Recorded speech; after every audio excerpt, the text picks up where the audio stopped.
Have you ever wondered who has hurt you the most in your life? Think carefully before answering. Before we delve into today's message, please write in the comments which city you are listening from.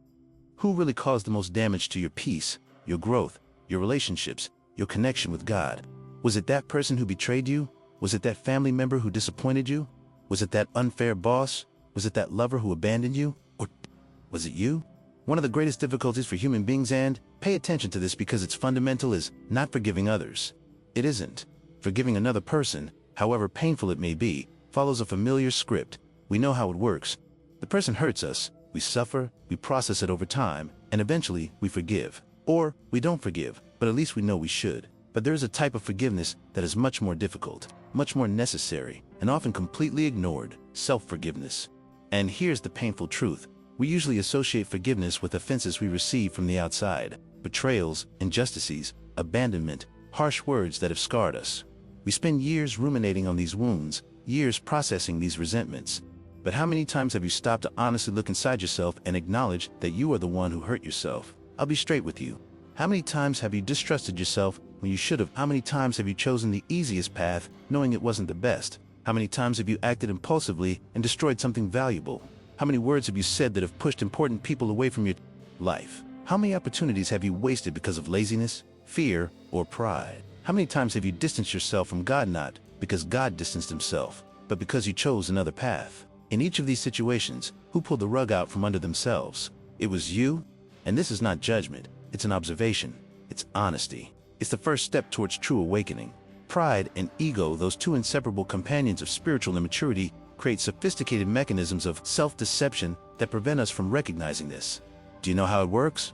It's much more comfortable to blame the world, to blame the circumstances, to blame the negative energies, to blame the phase of the moon, the astrological transit, the envy of others, the lack of opportunity, the unjust system. Does all of this exist? Of course it does. But it's not the whole story. The part of history you avoid looking at is the one where you sabotaged your own growth. The one where you chose the wrong path, even though you knew the right one. The one where you had 1,000 chances to change and chose to remain the same. Do you want a practical example? I'll give you several. That relationship that ended badly, you blamed the other person, but didn't you ignore the signs from the beginning? Didn't you force something you shouldn't have forced? Didn't you mistreat someone who treated you well? That job you lost? You blame your unfair boss. But were you really giving your best? Weren't you constantly late? Weren't you complaining more than you produced? That friendship that was lost? You blamed the distance, the busy life. But did you really make an effort to stay in touch? Weren't you selfish when the other person needed you? That inner peace you've lost. You blamed the chaotic world. But aren't you feeding toxic thoughts all day long? Aren't you cultivating anger, envy, resentment? There exists within you, and within each of us, an old self. This old me is immature, it's impulsive, it's dominated by immediate desire. It wants pleasure now, results now, validation now. It doesn't want to wait, it doesn't want to work, it doesn't want to mature. This old self reacts instead of responding, explodes instead of engaging in dialogue, gives up instead of persisting, lies instead of confronting, runs away instead of resolving. This aspect exists, and it's okay that it exists. It's part of the human evolutionary process. But here's the fundamental point. She doesn't need to control your life. As you grow emotionally and spiritually, and let me be very clear here, growth isn't automatic. It doesn't happen just because you get older, new you begins to strengthen. This new self is more aware of the consequences of its actions. It is more generous with others and with itself. It is more serene in the face of storms. It is more connected with good, with purpose, with God. But for this new self to truly flourish, for it to take the reins of your life, self-forgiveness is absolutely essential. Do you know why? Because as long as you're stuck in guilt over what you did in the past, you can't move towards the future. I'm going to tell you what self-forgiveness is not, because many people confuse them. Self-forgiveness isn't about justifying your mistakes. It's not about saying, oh, but I was stressed, so it's okay to have yelled at that person. That's not it. Self-forgiveness isn't about turning a blind eye to what's been done. It's not about pretending it didn't happen. It's not about minimizing the impact of your wrong choices. So what is it? Self-forgiveness is acknowledging your flaws with brutal honesty.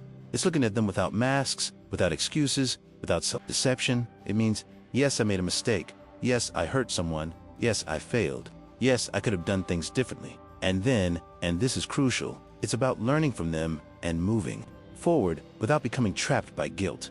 Prolonged guilt does not correct the past. Let me repeat this because it's important. Prolonged guilt does absolutely nothing to correct what has already happened. She can't take back the harsh words you said. She can't recover the opportunity you lost. She can't rebuild the relationship you destroyed. All prolonged guilt does is steal the harmony of your present and hinder your growth. You get stuck, paralyzed, ruminating, reliving, punishing yourself endlessly for something that can no longer be changed. And while you're doing that, life is passing you by. Opportunities to get it right now are slipping away. The people around you need you now, but you're stuck in yesterday. Do you know one of the most liberating truths that spirituality teaches us? When you acted in the past, you acted with the maturity you had at that time, not with the maturity he has today, not with the awareness he has today, not with the knowledge he has accumulated since then. You did the best you could at that moment, Tor. Sometimes, honestly, you did far from your best, but it was what you were willing to do at that level of awareness. And that's okay. There's nothing to be proud of about it. There's nothing to be content with and stop evolving. But it's for you to look at that past self with a little more compassion. Because if you had the awareness you have today, you would have acted differently. But you didn't, and that's okay. Now you have it, and now you can do things differently. And here's another powerful insight. The more you are able to forgive yourself, the easier it becomes to understand and forgive others. Because when you acknowledge your own flaws, your own weaknesses, your own moments of immaturity, you stop demanding perfection from others. You'll stop judging so harshly. You'll stop condemning so quickly. You understand that everyone is in process. Everyone is learning. Everyone makes mistakes. Everyone stumbles. And this understanding is not weakness. It is wisdom. So today, right now, I invite you, I challenge you to do something courageous. Forgive yourself. Stop carrying the crushing weight of guilt for things you can no longer change. Learn from the past. Absorb the lessons. Recognize the patterns you need to break, but don't remain stuck in them. Leave the past where it belongs, in the past, and redirect all that energy you're spending punishing yourself to something much more productive. Focusing on getting it right now, on growth today, on the light you are able to manifest in this moment. Because the truth is this, you are not the person who made mistakes 5 years ago. You are not the immature version of yourself who made bad choices. You are not defined by your worst moments. You are an evolving spirit. You are learning. You are growing. And each day is a new opportunity to choose better, to be better, to do better.